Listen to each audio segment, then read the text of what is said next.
This piece was written as a reaction to lockdown, as a response to lockdown.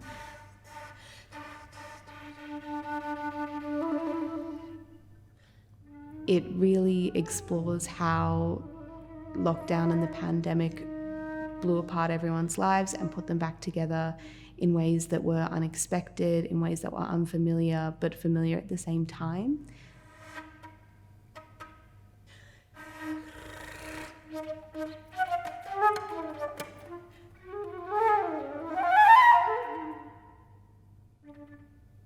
The value, I think, in this piece is that I think it is able to be interpreted very broadly by a range of audiences.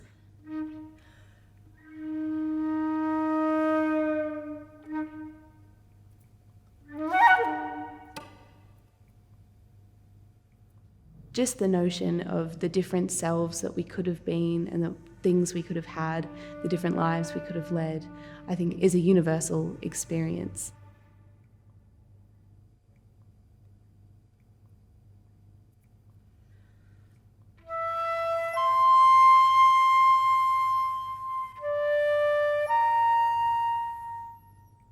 I think something that people might initially feel intimidated by, and this is true of a lot of new music, is the lack of perhaps a tune or conventional harmony or things that we're used to holding on to.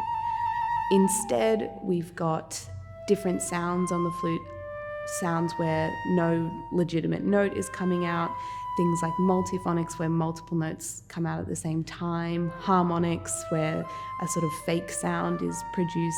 So there's all these kinds of, as my grandma would say, peculiar noises, but there's all these kinds of sounds that we're not always used to hearing and that people can discard immediately as noise rather than music, which I don't think is true of this piece at all.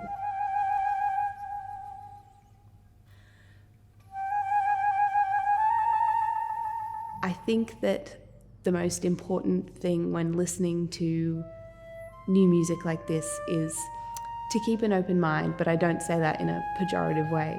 I mean, you can really find out a lot of new things about music by being open to the idea that music isn't necessarily lovely notes and always sounding beautiful and always sounding relaxing. Sometimes it makes you feel uneasy and sometimes it makes you feel a little bit uncomfortable, and that's totally okay.